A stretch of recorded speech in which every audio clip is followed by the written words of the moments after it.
Sobrando aí. Fazer silêncio, virar para frente, sentar cada um nos seus lugares e prestar atenção aqui. Olha o espaço aqui.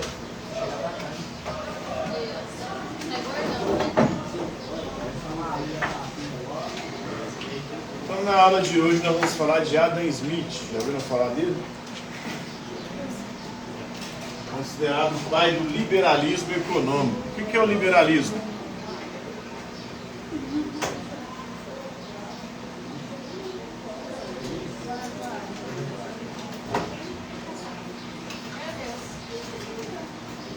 O liberalismo econômico é a teoria, é a escola filosófica que defende a liberdade dos mercados, a não intervenção do Estado na economia.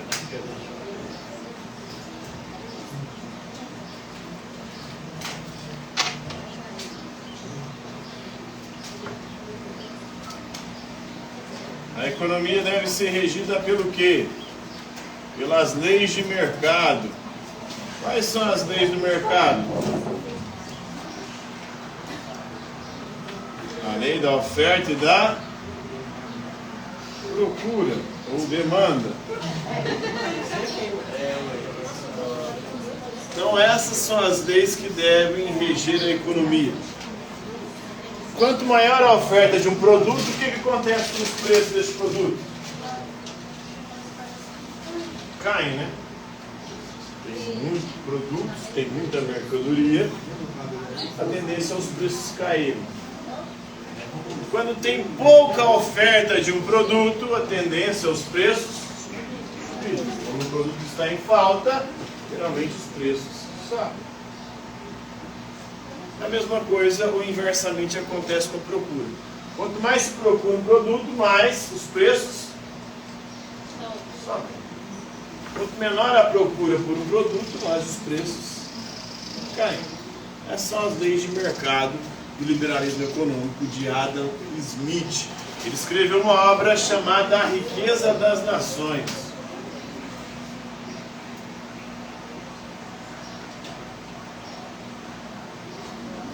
E de onde vem a riqueza das nações? A riqueza das nações vem de seus recursos naturais, de suas riquezas naturais ou do trabalho.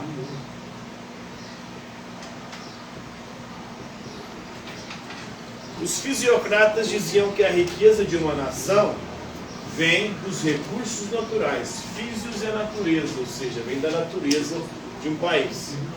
Se essa natureza tiver muitos recursos naturais, esse país será rico. Por exemplo, se tiver muito ouro, muita prata, se tiver muitas terras para poder plantar. Então, quanto mais recursos naturais, mais rico seria um país, segundo os fisiocratas. O Adam Smith vai dizer que a riqueza das nações não vem dos recursos naturais, mas do trabalho. Os recursos naturais nada são em si. O que acrescenta valor aos recursos naturais é o trabalho. Não adianta nada você ter muito ouro, muita prata, muita terra para plantar, se não tiver ninguém para extrair o ouro, se não tiver ninguém para extrair a prata, se não tiver ninguém para plantar. Então é o trabalho que gera riqueza para as nações. E para ele o Estado não deve intervir na economia, as leis de mercado devem reger a economia, que é a lei da oferta por procura.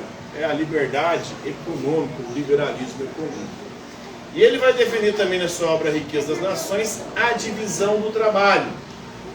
Ele viveu no século XVIII, que é o século das luzes, do iluminismo, e para ele, quanto mais se divide as tarefas para fazer um produto, uma mercadoria, mais eficiente, mais rápido, mais barato e maior produtividade você terá. Então, dividir a produção, por exemplo, de alfinetes para ter mais alfinetes. Ele vai usar o exemplo do alfinete, uma fábrica de alfinete. Quando um só sujeito fazia o alfinete, demorava tempo pra caralho. Isso era a época do artesanato. Qual que é a característica do artesanato?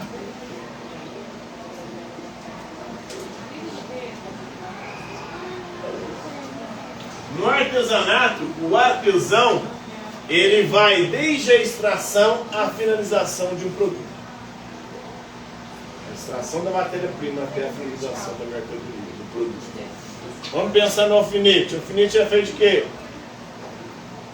Metal, né? Então você tem que extrair isso da natureza, o metal da natureza.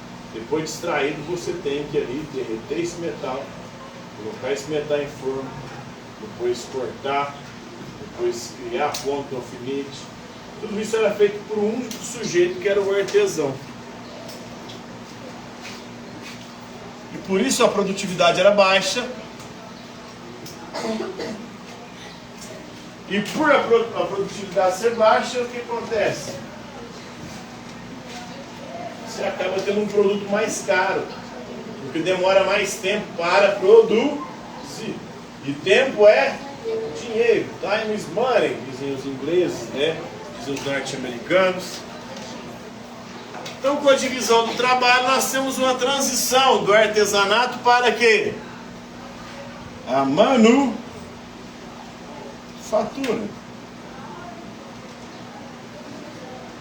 Com a manufatura, a divisão do trabalho, você consegue uma produtividade muito maior. Agora o indivíduo extrai a matéria-prima, o indivíduo prepara essa matéria-prima, o indivíduo corta essa matéria-prima, o indivíduo dá a finalização a essa matéria-prima. E cada um fazendo uma parte do processo, acaba que isso aumenta a produtividade, reduz os custos e torna mais eficiente a empresa. Então, a sua teoria dos mercados e empresas. Quando os trabalhadores se concentram em uma única tarefa, e aí é uma divisão do trabalho, a repetição aumenta. Quanto mais você repete, mais aumenta também a sua habilidade e a velocidade naquilo que você faz. Assistindo o filme Tempos Modernos, do Charlie Chaplin? Um filme clássico aí que mostra o Charlie Chaplin fazendo só uma parte do processo produtivo. Eu trabalhei numa empresa que fazia a mesma coisa. O primeiro dia de trabalho foi ficar o dia inteiro só parafusando luminária. O dia inteiro. Eu não tinha o costume. No final, minha mão estava com um calo só aqui e eu não conseguia mais, no final do dia, virar minha mão. Tanto ficar que eu não era acostumado. Mas eu tinha que voltar no outro dia. Eu precisava do emprego. No outro dia eu fui com a mão arregaçada, todo estourado. Mandei uma luva para poder aguentar mais pancada. Porque estava um calo gigantesco no centro da mão. E fui aí. Tinha que girar mais, né? Só a mão já não girava. Eu tinha que girar o corpo para poder parafusar o negócio. Então, o trabalho é repetitivo, você aumenta a habilidade e a velocidade. Com o tempo, seu corpo também se adapta. A mão vai engrossando. O movimento, ela vai acostumando, porque o movimento é a mesma coisa se você não faz atividade física. Se você fizer atividade física, tem que correr, só as pernas estão doendo. À medida que você vai fazendo, repetindo, vai aumentando a habilidade, a velocidade e vai perdendo menos tempo aí, né? Você não perde tempo trocando de tarefa. Isso aumenta a produção, porque há uma divisão do trabalho, mais gente trabalhando e cada um fazendo parte de uma parte do processo produtivo. Isso aumenta o número de alfinetes, por exemplo, que é produzido e reduz o custo. Reduz o custo por quê? Como que reduz o custo? Você vai ter mais funcionários. Não deveria aumentar? Você aumenta a produtividade e diminui o tempo de produção de cada mercadoria, porque tempo é dinheiro. Vou pegar um exemplo de um depósito movimentado. O trabalho pode ser dividido entre carregadores, aqueles que carregam as mercadorias, os estoquistas, aqueles que vão organizar o estoque, um gerente que vai vigiar a galera, os contadores que vão contar as mercadorias, os especialistas em distribuição, que depois vão distribuir essas mercadorias, os técnicos de informática para poder ali controlar o sistema que vai regular a entrada e saída de mercadorias, os motoristas que vão levar essas mercadorias até o seu destino. Então, fazendo isso, você aumenta a produção, reduz os custos, aumenta os seus lucros e tem mais competitividade no mercado. Então, para o Adam Smith, o motor do crescimento de uma economia e de uma empresa é a divisão do trabalho. Quanto mais você divide um trabalho, a produção de uma mercadoria, mais você produz e menos você gasta para produzir, aumentando seus lucros. O Marx vai dizer que essa divisão do trabalho é um mal necessário. É um mal necessário porque aumenta a produtividade, mas é um mal por quê? Isso aqui, a divisão do trabalho, produz o que Marx chama de alienação. O que é alienação? Alienação do trabalho. O artesão, ele se reconhecia na mercadoria. Porque ele fazia do começo até o fim. Ele olhava e falava, fui eu que fiz. Agora, com a divisão do trabalho, o sujeito já não se reconhece mais na mercadoria, não sabe qual parte ali. Ele trabalha numa fábrica de carro, por exemplo. Ele trabalha só com a parte da produção. Vamos ver o trabalho dele final, né? Porque isso atomiza o trabalho. Isso causa uma alienação do trabalho. O trabalhador perde consciência do seu poder de produção e, por conta disso, ele acaba se inserindo num sistema onde ele é explorado e sequer percebe. Então essa é a alienação do trabalho. O trabalho dele não é mais dele. No final, o fruto do trabalho dele vai para o patrão. O artesão, ele ia desde a extração da matéria-prima à finalização. E depois o produto era dele, ele que comercializava. O trabalhador aqui não. Ele faz parte de uma engrenagem no processo de produção e no final o que ele produziu não é dele, é do patrão. Então isso é a alienação do trabalho. Ele já não se reconhece mais no seu produto e aquilo que ele produz não é mais dele, passa a ser de outro. Então qualquer ampliação da divisão do trabalho propicia vantagens a todos que participam dela. Diria o Ludwig von Mises, também outro liberal aí. O Mises, à medida que você divide o trabalho, você acaba produzindo mais, reduzindo custos, reduzindo tempo. E com mais tempo as pessoas têm mais tempo livre para o lazer, ou para o ócio, para o tempo livre. Foi isso que aconteceu. Cada vez mais a divisão do trabalho no mundo. Cada vez mais as pessoas têm tempo livre? Ou não? As pessoas têm trabalhado cada vez mais? Hoje as pessoas trabalham quase que aí 24 horas por dia. Porque com o mundo virtual a demanda ali ela pode chegar a qualquer momento. Você pode receber um e-mail, pode receber um WhatsApp, pode receber alguma coisa, alguma mensagem, firma onde você trabalha, para poder atender a uma demanda. E aí tem um autor chamado Byung-Chul Han, que ele vai falar sobre a sociedade do cansaço. Sociedade do cansaço, por quê? Porque hoje o indivíduo se tornou o maior tirano de si mesmo, não é necessário nem um gerente. Por que ele é um tirano de si mesmo? Porque ele se autoexplora, acreditando que fazendo um trabalho, depois do trabalho, ele vai ter rendimentos maiores, ter maior autonomia, mas ele não vai ter tempo para poder usufruir disso. E aí os indivíduos têm trabalhado cada vez mais. Antigamente o trabalho era regulado pela nascer e o pôr do sol. Hoje em dia já não tem mais isso. Praticamente 24 horas. Essa divisão do trabalho, em vez de diminuir o trabalho, o tempo de trabalho, acaba que aumenta, né?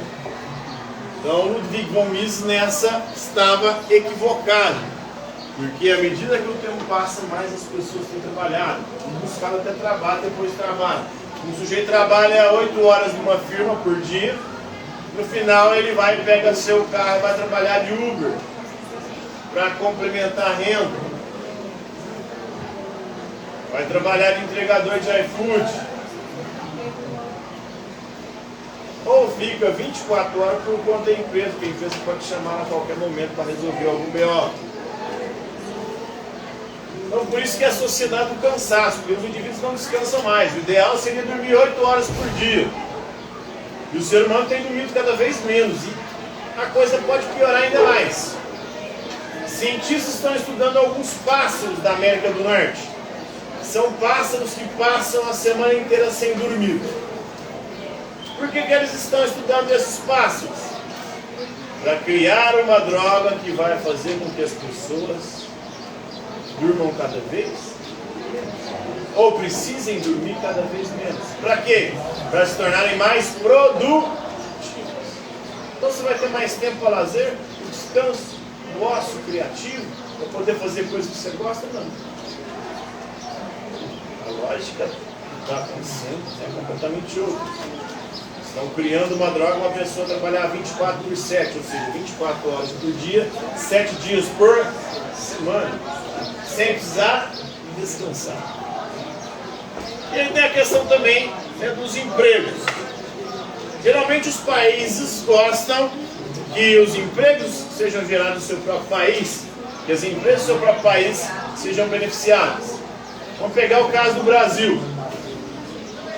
Brasil taxou a Shein e a Shopee. Quem que beneficiou essa taxação? As empresas brasileiras. Quais empresas brasileiras foram beneficiadas com essa taxação? Avan, Riachuelo. Duas empresas e 2 bolsonaristas. Por isso que eles estão paradinhos, né? Então, eram concorrentes desses caboclos. Mas essas empresas, elas geram emprego aqui no Brasil. A Shein e a Shopee geram emprego no Brasil? Geram na China, né? E essas mercadorias são produzidas em vários lugares do mundo hoje em dia. O norte-americano, por exemplo, ele vai comprar um iPhone, porque ele acha que a Apple é norte-americana. Mas o iPhone é produzido nos Estados Unidos. O iPhone é produzido em mais de 9 países diferentes. Cada parte em um país diferente. E eles vão buscando o que? As empresas? Lugares onde os custos são mais baratos. Onde a matéria-prima é mais barata, onde a mão de obra é mais barata. Onde... Para quê? Para no final eles terem uma maior margem de lucro. Então, a operadora de produção na China, por exemplo, constrói processadores de computador ou um iPhone com peças feitas aí até em 9 países ou mais de 9 países. O iPhone é produzido em mais de 9 países. Cada parte dele é produzido em um lugar do mundo. O iPhone é qualquer outro celular, né? O próprio Xiaomi, que é chinês, a matéria-prima, várias partes ali de produção dele, feita em outros lugares do mundo. Então não existe mais uma mercadoria 100% nacional. Hoje, os produtos e as empresas querem ser competitivas no mercado internacional porque elas precisam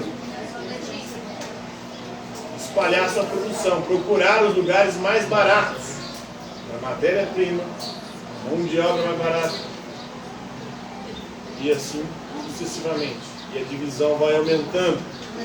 E aí isso aumenta a produção, reduz os custos, aumenta a margem de lucro. Então a divisão do trabalho beneficia principalmente a quem? As empresas. Não os trabalhadores. Nesse processo ou no atual estágio que nós estamos. Porque as empresas procuram sempre a mão de obra mais barata. Qual que é a mão de obra mais barata do mundo hoje? Mão de obra chinesa, asiática, dos países mais pobres da Ásia ali. É uma mão de obra altamente qualificada, ao mesmo tempo que é barata.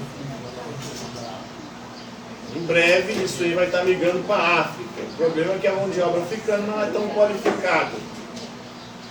A educação deles não é tão boa. Por isso que também a nossa mão de obra é considerada uma das mais caras do mundo, porque não é qualificada, não temos muita gente formada. E por não ter gente formada, habilitada, capacitada, a produtividade é baixa no nosso país.